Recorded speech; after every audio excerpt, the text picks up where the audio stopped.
उत्तर पूर्वी दिल्ली एक के बाद एक हो रही हत्याओं से हिल गई है। आपको बता दें पिछले एक महीने में करीब 10 बड़ी वारदात इस जिले में हुई हैं।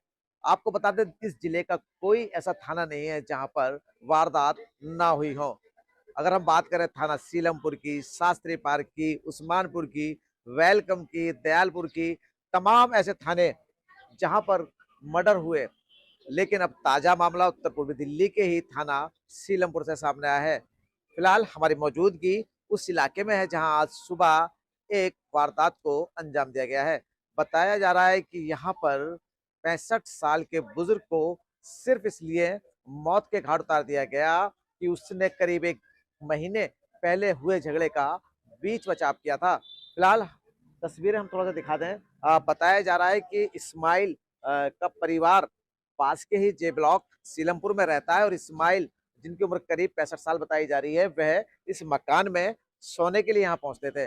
जैसा कि आज सुबह इस्माइल उठे, घर के बाहर बैठे और बैठने के बाद इस्माइल चाय पी रहे थे और वहीं परिवार की अगर माने तो इस्माइल के घर के पास ही रहने वाला दानिश, जिसका करीब एक महीने पहले किसी के साथ झगड़ा हुआ था, उस झगड़े का बीच बचाव करना इस्माइल को अपनी जान देकर चुकाना पड़ा। फिलहाल जैसा कि बताया जा रहा है कि आज सुबह दानिश ने एक के बाद एक इस्माइल पर चाकू से हमला किया जिसमें उनकी मौत हो गई। और बताया ये भी जा रहा है कि दानिश ने हत्या करने के बाद खुद को चाकू से घायल किया और जग प्रवेश चंद अस्पताल पहुंच गया।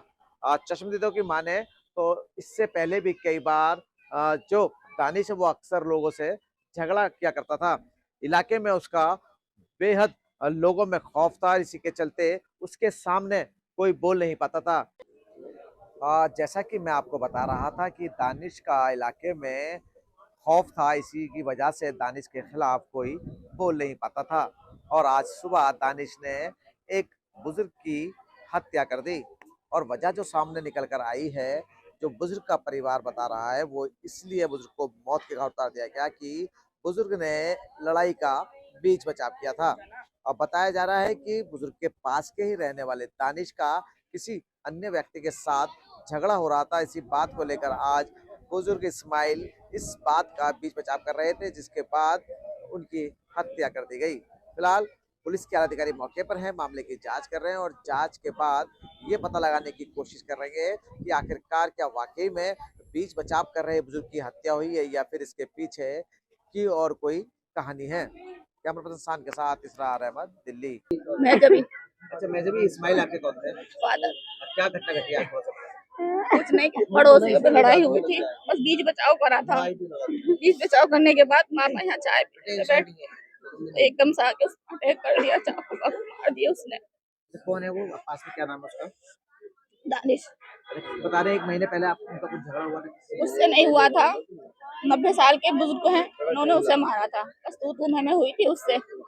उसके अलावा और कुछ बात नहीं थी। 1 महीने की खून उसने अब आगे निकाली हमारे फादर से, जबकि हमारे पापा किसी से बोलते कुछ बात करते, बस तो कोई मतलब ही नहीं था, किसी से कोई मतलब नहीं था उनसे। बस यहाँ सोने की वजह से आते थे, रहते हम उधर की साइड है। वो देर से जाते, हम देर से उठते, हमारा नाश्ता वहीं करते जाते। कोई झगड़ा हुआ था कभी? अरे जो रोजों से अब मैं क्या बताऊँ, पूरे मोहल्ले को पता भैया, पूरे महल्ले को पता, किसी से पूछ। क्या करता है ये? चोरी चकारी भैया वो जय सिल्वर कर देता है, वो धंधा करता है उसका हल। हिना क्या हुआ है आपके बात के साथ? मेरे पापा को मार दिया। यहाँ पे 1 महीने पहले लड़ाई हुई थी, बिना बात के किसी और के चक्कर में एक आदमी को मार रहे थे। मेरे भाई बोल लिए थे उनसे, तो उनको छोड़ के उनसे लड़ाई करने लगा। इसकी बहन को मारा होगा तो उन्होंने ना वीडियो बना ली। बहन को नहीं, भाई को भी हुई थी आपस में, तो वो बहन उसके गाली बक रही थी, तो गुस्सा आता है सबको। तो वो मेरे भाई ना मारा होगा तो वो लड़ाई करने लगे। वो नशा करके सूखा नशा करके इसके घर में बैठ जाते हैं, इसके चाचा के घर में बैठ जाते हैं। आज मेरा वही बच्चा खेला छोटा सा, मेरे पापा रहते हैं, हमारे पापा आए यहाँ पे, तो हम सो रहे थे, सब लोग, एक आंटी आई है, तुम्हारे पापा की छुरी मार दी। तो भागते हुए आई, मेरी अम्मी मम्मी सब रह गई। मुझे बाद में पता चला साइकिल के पीछे बच्चे के साइकिल के पीछे इसके चाचा का गला पकड़ लिया, तो मेरे पापा ने बीच बचाव करा, तो उन्हें छोड़ के उनसे तीनों भैया चिपट गए मेरे पापा में। और मेरे पापा ऐसे पड़े, मैं अपनी अम्मी के लिए भागी वहां से कि मेरी अम्मी को गाली बकरा इतनी गंदी कभी मारे। तो भागे, मेरे पापा घुट में पड़े रहे, मैंने उठा लो भाई पापा को, चले गए मेरे पापा। वहां पे भागी, अम्मी को लेके आई, बोला गाली मत बक, तो गाली बकरा मुझे लगा थोड़ी सी लगी होगी पापा के। मेरे पापा को शुगर है मैडम, मेरे पापा तो चल भी ना पाते हैं ठीक से। वहां से भागी तो वापस आई, अपने भैया को बोला कोई भी ना आया मेरे घर पे।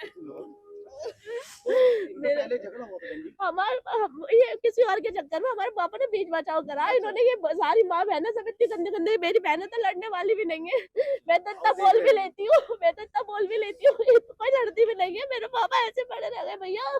अरे मेरे पापा को कोई ला दो, मेरे उनके पापा के और अभी उधर हंस रहे हैं, अभी उधर हंस रहे पुलिस वाले, गालियां बक रही हैं, हम निकल कर आए ना, गालियां बक रही हैं। मेरे पापा को तुमने ऐसा कर दिया, तुम्हारे दिलों में इंसानियत नहीं है बिल्कुल भी। मेरा और गाली बक के सुना रहे हो तुम हमें। मेरा तो बाप ने लगे नशा करते हैं, सूखा नशा में क्या करूंगी, मेरे भैया तो किसी से लड़ते भी ना है।